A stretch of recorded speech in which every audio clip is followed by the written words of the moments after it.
কোষচক্র কি? কোষের বৃদ্ধি ও বিভাজন দশার পর্যায়ক্রমিক আবর্তনকে আমরা বলবো কি? কোষচক্র। কোনো একটি কোষ যদি বিভাজিত হতে চায় সেক্ষেত্রে কোষের আগে কী করতে হবে? বৃদ্ধি ঘটতে হবে, তারপরে হবে কি? বিভাজন। যেমনটা আমরা করি কি পরীক্ষার সময় আগে কী করে প্রস্তুতি নিই, যদি ঠিকঠাক প্রস্তুতি নিতে পারি তবে আমরা পরীক্ষা থেকে ভালো রেজাল্ট আমরা করতে পারি, লিখে আসতে পারি ভালোভাবে। ঠিক আছে, তো ঠিক একই রকমভাবে কোনো একটি কোষ যদি বিভাজিত হতে চায় সেক্ষেত্রে কোষের আগে কী হতে হবে? বৃদ্ধি হতে হবে। ঠিক আছে, বৃদ্ধি দশাকে আমরা বলবো কি? ইন্টারফেজ দশা, এবং বিভাজন দশাকে বলবো কি? মাইটোটিক ফেজ দশা বা এম ফেজ। ঠিক আছে, তো আজকে আমাদের আলোচ্য বিষয় কি? কোষচক্র। তো কোষচক্র কি? কোষচক্র হচ্ছে কোষের বৃদ্ধি ও বিভাজন দশার পর্যায়ক্রমিক আবর্তনকে আমরা বলবো কি? কোষচক্র। তার মানে প্রথমে কোষের কি হতে হবে? বৃদ্ধি হতে হবে। এবার এই কোষের যে বৃদ্ধির দশা যেটাকে আমরা বলছি কি? ইন্টারফেজ। এই ইন্টারফেজ দশাটির তিনটি দশা নিয়ে গঠিত, G1S এবং G2। ঠিক আছে, এবং মাইটোটিক ফেজ যেটি রয়েছে, মাইটোটিক ফেজ মানে কি? বিভাজন দশা। এই মাইটোটিক ফেজ দুটি পর্যায়ে নিয়ে গঠিত, একটি হলো কি? ক্যারিওকাইনেসিস, অপরটি হলো সাইটোকাইনেসিস। ক্লিয়ার? তো প্রথমে আমরা ইন্টারফেজ সম্পর্কে জানব। ইন্টারফেজ কি বললাম?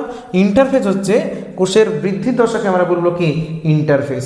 আর একভাবে আমরা বলতে পারি, যেহেতু বিভাজন দশার আগে রয়েছে ইন্টারফেজ দশা, সেক্ষেত্রে আমরা বলতে পারি কোষ বিভাজনের পূর্ব প্রস্তুতি দশাকে আমরা বলবো কি? ইন্টারফেজ দশা।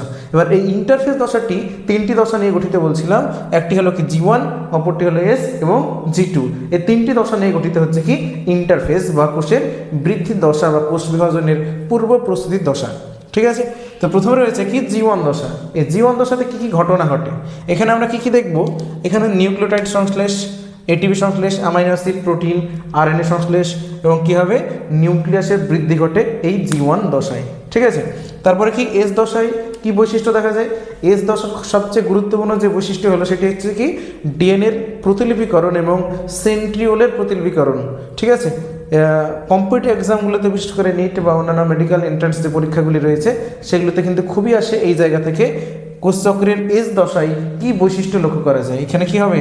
এক হচ্ছে duplicating of DNA and centriole, অর্থাৎ সেন্ট্রিওল এবং যে ডিএনএ রয়েছে এই ডিএনএর পরিমাণ দ্বিগুণ হবে কোন দশায়? এস দশায়। কেন ডিএনএর পরিমাণ দ্বিগুণ হচ্ছে এস দশাতে? কারণ হচ্ছে যখন কোষ বিভাজন ঘটে তখন কি হয়?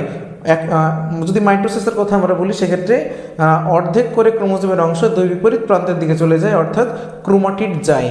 যেহেতু সেন্ট্রোমিয়ার সহ ক্রোমাটিড যায় সেক্ষেত্রে ওগুলোকে আমরা বলি কি? ক্রোমোজোম। তো সেক্ষেত্রে ক্রোমোজোমের পরিমাণটা কমে আসতে পারে, এই কারণে এই এস দশায় কী হতে পারে? ডিএনএ পরিমাণ দ্বিগুণ হয় বলে ক্রোমোজোমটা আবার ফিল আপ হয়ে যায়। ঠিক আছে, তারপরে কি রয়েছে? G2 দশা। এই G2 দশাতে আমরা কি দেখব? উৎসেচক এবং প্রোটিন সংশ্লেষ। তাছাড়াও এই এস দশা উৎপন্ন যে ডিএনএ রয়েছে, রেপ্লিকেশন প্রক্রিয়ার মাধ্যমে যে ডিএনএগুলো উৎপন্ন হয় সেই ডিএনএর মেরামতি হয় কোথায়? এই G2 দশাতে। অর্থাৎ যে ক্ষতিগ্রস্ত ডিএনএ যেগুলি রয়েছে সেই ক্ষতিগ্রস্ত ডিএনএর মেরামতি হবে কোথায়? এই G2 দশাতে। বোঝা গেল? তারপরে রয়েছে কি? তাহলে আমরা কি বললাম? যে ইন্টারফেজ দশা হচ্ছে G1S এবং G2, এই তিনটি দশা নিয়ে গঠিত। নেক্সট আমাদের আলোচ্য বিষয় কি?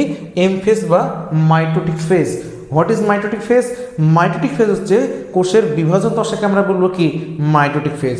ঠিক আছে, তো বিভাজন দশা বা মাইটোটিক ফেজ যেটি আমরা বলছি এটি দুটি পর্যায়ে নিয়ে গঠিত হয়, একটি কি? ক্যারিওকাইনেসিস আর একটি কি? সাইটোকাইনেসিস। ক্যারিওকাইনেসিস মানে কি? ক্যারিও মিনস ক্যারিওয়ান বা নিউক্লিয়াস। কাইনেসিস মানে কি? এই কাইনেসিস মানে হচ্ছে বিভাজন, অর্থাৎ নিউক্লিয়াস বিভাজনের প্রক্রিয়াকে আমরা বলবো কি? ক্যারিওকাইনেসিস। আরেকটি রয়েছে কি? সাইটোকাইনেসিস। সাইটো মানে কি? সাইটো মানে হচ্ছে কোষ, অর্থাৎ এই ক্ষেত্রে আমরা দেখব কি? সাইটোকাইনেসিস মিনস সাইটোপ্লাজমের যে বিভাজন তাকে আমরা বলবো কি?